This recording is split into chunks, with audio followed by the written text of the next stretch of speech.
بسم اللہ الرحمن الرحیم۔ وہ عظیم واقعہ جب انسان کی اللہ سے ملاقات ہوئی، جب اللہ کی تجلی کے سارے پردے ہٹ گئے۔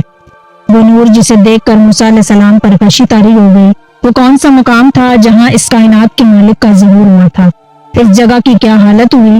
وہ جگہ آج کہاں ہے؟ اس ویڈیو میں ہم مقدس مقام کوہ طور کے بارے میں جانیں گے، جہاں موسیٰ علیہ السلام نے اللہ کی تجلی دیکھی تھی۔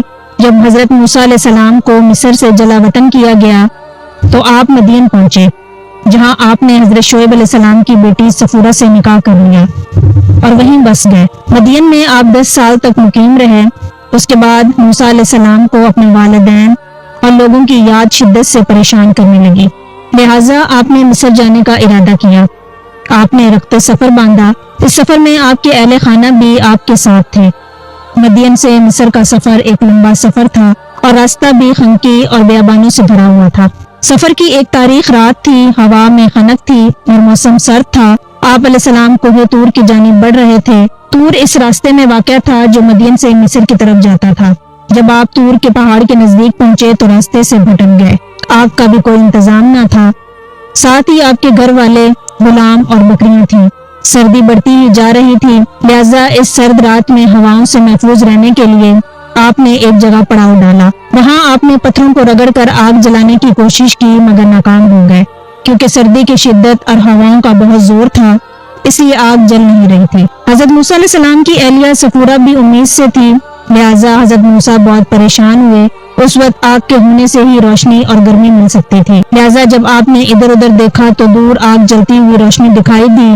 اس روشنی کو دیکھ کر موسیٰ علیہ السلام کو لگا کہ شاید وہاں کوئی اور مسافر موجود ہے جس نے آگ جلا رکھی ہے، شاید اس سے مدد مل سکے یا ہمیں وہ راستہ ہی بتا دیں۔ لہٰذا آپ نے اپنے اہل خانہ سے کہا کہ ٹھہرو، میں نے آگ دیکھی ہے، شاید میں وہاں سے کوئی خبر لے آؤں یا اس آگ سے کوئی انگارہ ہی اٹھا لاؤں جس سے تم تاپ سکو۔ حضرت موسیٰ علیہ السلام آگ کے حصول کے لیے چل دیے۔ راستہ نہایت ہی پتھریلا اور نشیب و فراز والا تھا۔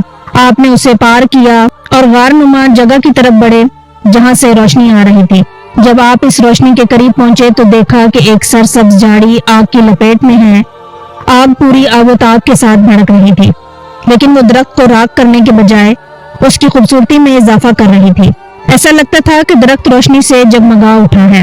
آگ کے شعلے بھڑک رہے تھے مگر درخت کی کوئی شاخ بھی نہیں جلتی تھی اور نہ ہی کوئی پتا، نہ کوئی دھواں اٹھ رہا تھا اور نہ ہی کوئی تپش۔ یہ منظر نہایت ہی عجیب و غریب اور آنکھوں کو متاثر کر دینے والا تھا۔ موسیٰ علیہ السلام حیرانی کے عالم میں اس درخت کی طرف دیکھے جا رہے تھے۔ وہ درخت آپ سے مشرق میں دائیں سمت میں تھا۔ اچانک ایک آواز آئی، اے موسیٰ، میں ہی تیرا رب ہوں، جوتیاں اتار دے، تو وادی مقدس طویٰ میں ہے اور میں نے تجھے چن لیا ہے۔ میں ہی اللہ ہوں، میرے سوا کوئی خدا نہیں، بس تو میری بندگی کر اور میری یاد کے لیے نماز قائم کر۔ اللہ تبارک تعالیٰ نے خود حضرت موسیٰ علیہ السلام سے کلام کیا اور اپنے بندے کو حکم دیا کہ یہ جگہ پاک اور مقدس ہے اور آپ کو اللہ نے نبی چن لیا ہے تاکہ آپ مصر کی طرف جائیں اور فرعون کو اللہ سے ڈرائیں۔ نیز اب سے موسیٰ علیہ السلام کی حفاظت خود اللہ رب العزت کے ذمہ ہوگی۔ پھر اللہ نے حضرت موسیٰ سے فرمایا، اے موسیٰ، یہ تیرے ہاتھ میں کیا ہے؟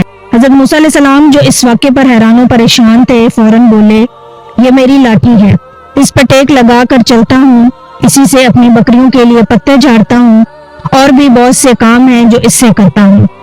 اللہ رب العزت نے حکم دیا، اے موسیٰ، یہ سب پھینک دو۔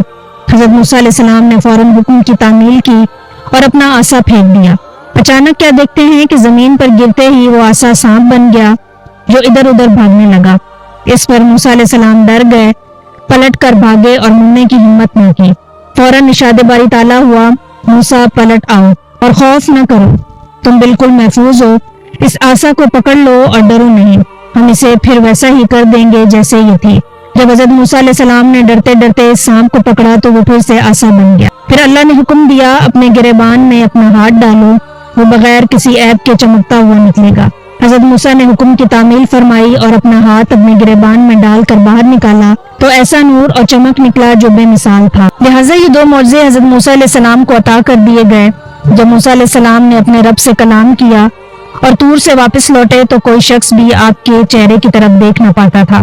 حضرت موسیٰ علیہ السلام کے چہرے اور آنکھوں میں وہ حسن اور نور آ گیا تھا کہ اس تجلی کو دیکھنے کے بعد آپ کی طرف دیکھنے والا آپ کے حسن کی تاب نہ لا پاتا تھا۔ اگر حضرت موسیٰ علیہ السلام کسی کی آنکھوں میں آنکھیں ملا لیتے تو اس شخص پر ہیبت طاری ہو جاتی تھی۔ کوہ طور سے واپس آنے کے بعد آپ مصر کی طرف روانہ ہوئے۔ حضرت موسیٰ علیہ السلام کو اس کائنات کے رب سے کلام کرنے کی سعادت پر کلیم اللہ کہا جاتا ہے۔ مصر کی وادی میں موجود کوہ طور وہ پہاڑ ہے جسے جبل موسیٰ بھی کہتے ہیں۔ اللہ کی تجلی کو اس پہاڑ کی چٹانیں برداشت نہ کر سکیں اور وہ چھوٹی چھوٹی ٹکڑوں میں ٹوٹ گئی۔ اللہ کی تجلی کی وجہ سے یہ پہاڑ آج بالکل بے آب ہو گیا ہے۔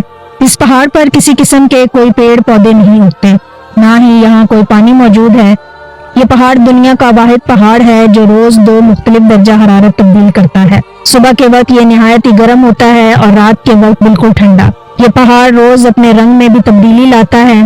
یہ رات کے وقت سیاہ، صبح کے وقت سرخ اور دن میں بالکل سرمئی دکھائی دیتا ہے۔ آج سینٹ کیتھرائن نامی چرچ کوہ طور کے دامن میں واقع ہے۔